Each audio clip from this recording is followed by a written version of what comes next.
Have you ever woken up, looked in the mirror, and thought to yourself, when did I start feeling older than I am? Maybe your energy fades faster than it used to, or your memory slips just a bit more than you'd like to admit. But the way we age, that part is still very much in our control. You see, there are things we do every day, often without even realizing it, that quietly chip away at our health. Not all at once, not with flashing warning signs, but slowly, silently. And after 70, those little things add up. They can take years off your life, not just in time, but in quality. Some mornings feel a little heavier, and even though you're doing your best, something just feels ... off. Take short walks around the house. Stretch your arms while you boil water for tea. The goal isn't to break a sweat. It has to remind your body it is still alive, and that it has work to do. If that sounds familiar, you're not alone. Aging is natural. It's a part of life. It's that quiet voice inside your head that whispers things like, I'm too old for that now. When you believe you're too old to grow, too old to change, too old to try, you stop living long before your body gives out. Maybe someone invited you to join a class, or try a new hobby, or go on a small trip. Maybe you thought, I'm too old for that now. But what if you weren't? That mindset affects your brain, your mood, even your immune system when it's not being challenged. When you're not feeding it with new experiences, new thoughts, new perspectives, it begins to slow down. It can wake your brain up. Today, with just a little effort, it's that staying alive. Truly alive after 70 isn't just about avoiding disease. It's about refusing to shrink, refusing to fade quietly into routine. It's about choosing life, even in the smallest ways. Read something unfamiliar. Do a puzzle. Learn a song lyric. Talk to someone younger than you about something they care about. Your mind is like a garden, and it will grow if you give it something to grow on. Memory slips, focus fades, and that decline, it's not just age, it's lack of use. People who stay curious, who stay hopeful, who believe they still have time, they don't just live longer, they live better. Or what's the point of starting something new? That voice might sound like it's protecting you, but really it's stealing your potential. You're adding life to your days, and how you can let them go for good. There's more we need to uncover, more quiet habits that seem harmless, but might be slowly pulling your health down without you even knowing it. Because when you know better, you can choose better. And that's exactly what we're here to do. That's why we're having this conversation today. Because your 70s and beyond don't have to mean decline. Say yes to something small. Learn a new word. Try a new recipe. Not just physically, but mentally. So many people after 70 fall into routines that are too comfortable.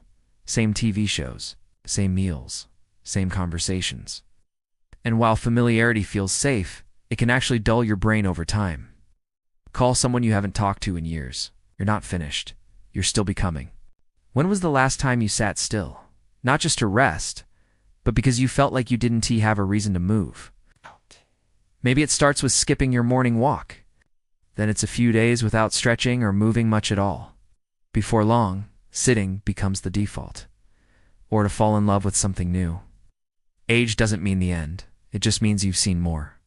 And that wisdom, that resilience, it's your advantage, not your limit.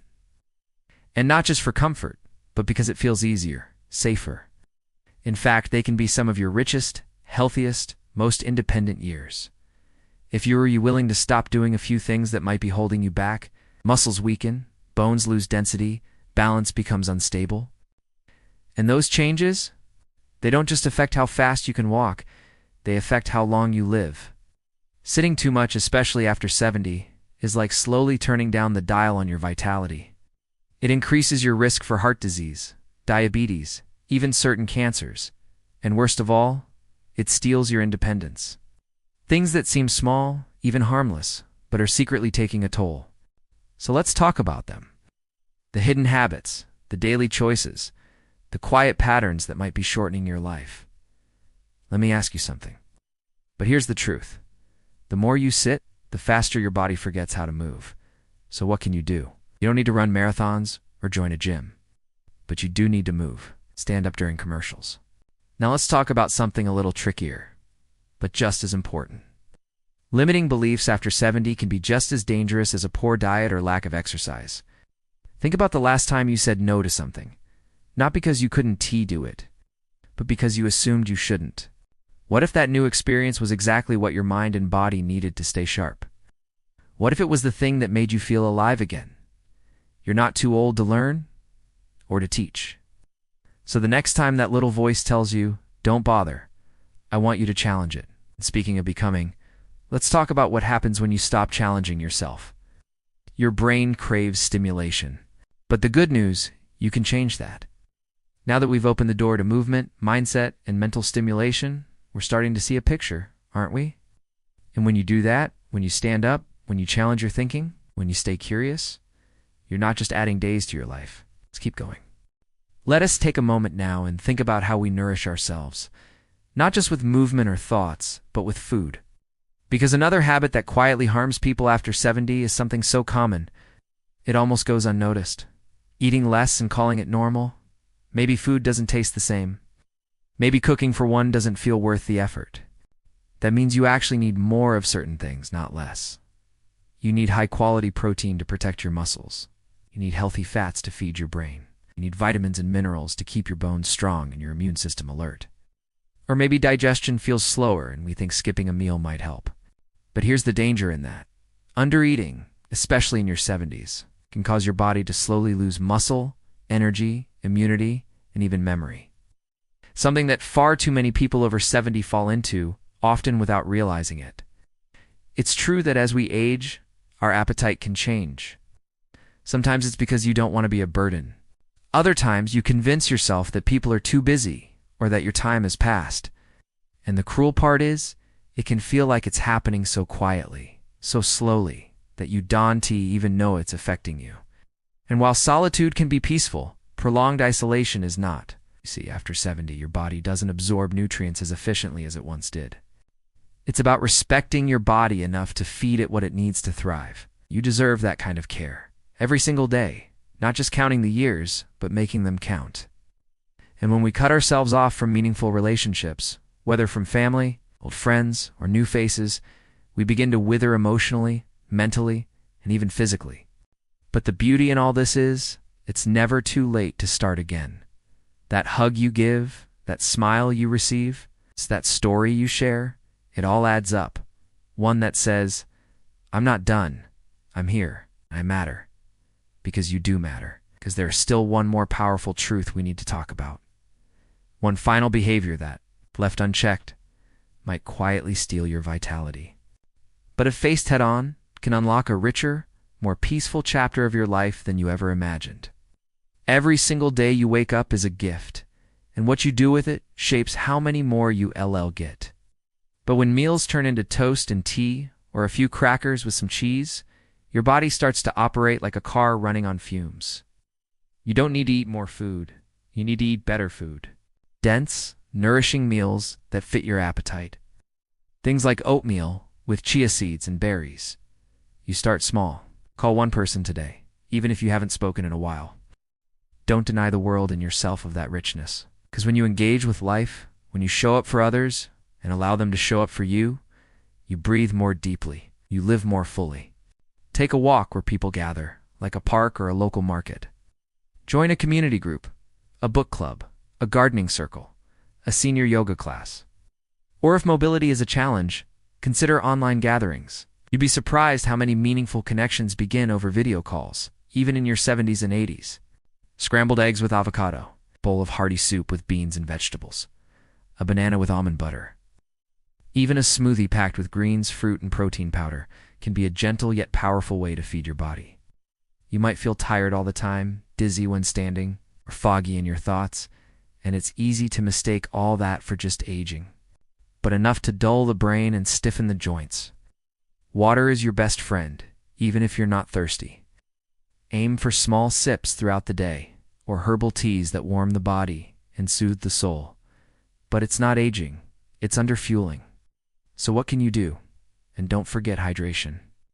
Many seniors live in a state of low-grade dehydration, not enough to feel it strongly. It's not about dieting, it's not about rules. Now there's one more thing I want to talk to you about today. And it's something that's difficult, but necessary. It's the habit of disconnecting, slowly pulling away from others, retreating into silence and thinking it's just part of growing older. It might start with fewer phone calls, and you stop accepting invitations. Eventually, you stop reaching out altogether. Human connection is not a luxury, it's a biological need. Our brains are wired for it. Our hearts crave it. Studies show that loneliness in older adults is directly linked to a higher risk of dementia, heart disease, depression, and even premature death. But it is, and it matters. Because the quality of your relationships affects the quality of your life, even more than cholesterol, even more than blood pressure. So how do you stay connected when life seems quieter? The point is, you're not done yet. You still have stories to tell, wisdom to share, laughter to give, and love to receive. And that's what this whole conversation is about, isn't it? Living, not just existing. We've talked about movement, mindset, nourishment, and connection. And already you're beginning to see how these seemingly simple things, when ignored, can start to shorten your life without warning. You can wake up tomorrow, stretch your arms, pour a glass of water, take a slow walk, and make a fresh choice. Let's keep this momentum going. There's one more habit we need to talk about, and it might be the most overlooked of all. It's not about movement or food or even connection with others. It's about the quiet way we sometimes stop forgiving, how that can poison the years we have left without us even realizing it. That emotional weight doesn't just stay in your mind, it burrows into your body.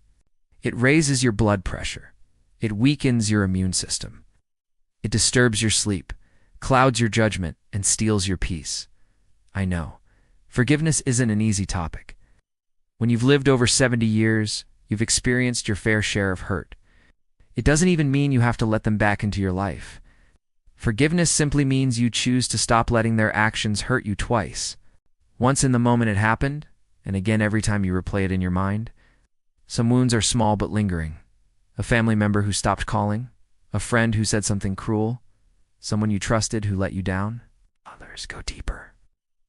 A betrayal that cut into your soul, a loss that never got closure, a regret that clings like a shadow. For quiet habits that left unchecked can quietly steal years, not just from your lifespan, but from the joy and richness of your days. And so, without meaning to, we carry it, day after day, year after year. But here's the thing. When we hold on to resentment, bitterness, anger, we're not protecting ourselves. We're harming ourselves. It shortens your life. And sometimes the greatest act of healing is whispering, I release this. I choose freedom. I choose to live the rest of my life without this weight. You can wake up tomorrow and say, today, I will move a little more. You're not too broken. You're not too old. It's about those tiny moments when you laugh a little deeper, sleep a little easier, love a little stronger. Was there something that felt like it was meant just for you? Leave a comment. Your words might help someone else who is reading and feeling the same way. And all of that starts with you, with what you choose to stop doing and what you choose to start. Not because numbers matter, but because you matter. And we want to keep showing up for you. Every week, with practical guidance, real talk, and hope, I will eat a little better. I will reconnect. I will release what no longer serves me. These aren't grand gestures. They're small choices, daily ones. But together, they add up to something remarkable. Whether it's standing up and stretching, calling someone you've missed, cooking a real breakfast tomorrow, or taking a deep breath and forgiving yourself for something you've carried far too long, do it. Your future self will thank you for it. Your family will thank you. And your heart, your body, your soul, they will feel the difference. Not because of what someone did to you, but because of what your heart is still holding on to. Now, let me be clear. Forgiving someone doesn't mean forgetting. Doesn't mean what they did was okay. You deserve peace. You deserve rest. In your body, in your mind, in your spirit. Forgive them. Not for them. For you. And while we're here, if there's anything you need to forgive yourself for, start there too. We all carry regrets. We all wish we'd said something different. Done something better. Tried a little harder. But you've done the best you could with what you had at the time you had it. And if you're still breathing, it means life isn't done with you yet. Let go, forgive, not to erase the past, but to open the door to a lighter future. So now here we are. We've uncovered 4 powerful truths. Sitting too much and letting your body slowly weaken. Not because you have to, but because it's become the norm. Limiting your own potential by believing you're too old to change. Grow or begin again. When really, your mind is still as capable as ever. Underfeeding your body, not realizing that skipping meals or choosing easy foods might be starving your strength and vitality. And finally, holding on to resentment and past pain, not knowing that emotional weight can be just as heavy and just as dangerous as physical illness. But now you know, and that's the beautiful part, because once you know, you can choose. You're not too late. You're just getting started, and I want you to believe that with all your heart. Because the truth is, a longer life isn't just about doctors and pills. It's about purpose. So here's my invitation. Take one thing from today's conversation and put it into practice. Just one. And now, I'd love to hear from you. What part of this spoke to you the most? And if this message touched something inside you, I hope you'll give it a like and subscribe for more. Here's to living your longest, strongest, most peaceful life. One that you choose with every step, every thought, every bite, and every breath. Because your story isn't over, not even close. And I, for one, can't wait to see what comes next for you. You're still here, and I'm so glad. It tells me you're not just looking to survive these years. You're ready to live them fully. And maybe you've heard things today that felt uncomfortable, maybe even a little too close to home. Imagine waking up a few months from now and actually feeling better. It's just on the other side of a handful of small, consistent changes. And maybe it starts here. Maybe it starts today. Not younger, not trying to go backward, but stronger, steadier, more clear-minded. You've reclaimed little rituals you lost somewhere along the way. You've given yourself permission to dream again. Your best years are the ones where you decide to show up fully, no matter your age. It's the ones where you take care of yourself not because you're scared of dying, but because you finally realize how beautiful it is to live. Show up like your life depends on it, because it does. Because your light might be the thing that guides someone else out of their darkness. You've stopped waiting for perfect moments or permission from others, and you started choosing your life. That's okay. Growth never feels soft at first. It often stings before it strengthens.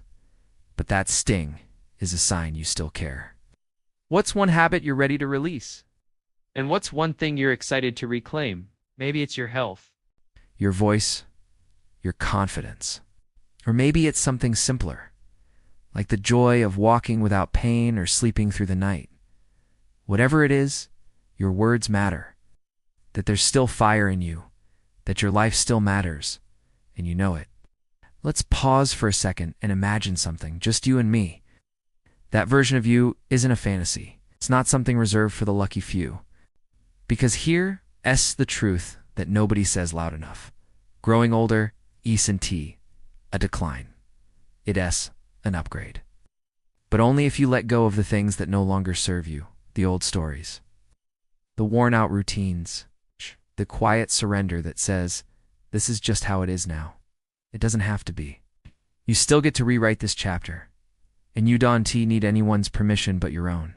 And if you've been told that your best years are behind you, I'm here to tell you they're wrong. You've got more sunsets to watch, more conversations to enjoy, more books to read, more walks to take, more music to hum, more memories to make. And yes, more people who need your wisdom, your presence, your example. So don't shrink. Don't go silent. Don't apologize for aging. And if something I've said today has sparked even the smallest light inside you, hold on to it. Fan it. Share it, if you're willing. I'd love for you to share something with me in the comments. If you haven't already, go ahead and subscribe. Not just to this channel, but to yourself, to your health, your joy, your second act.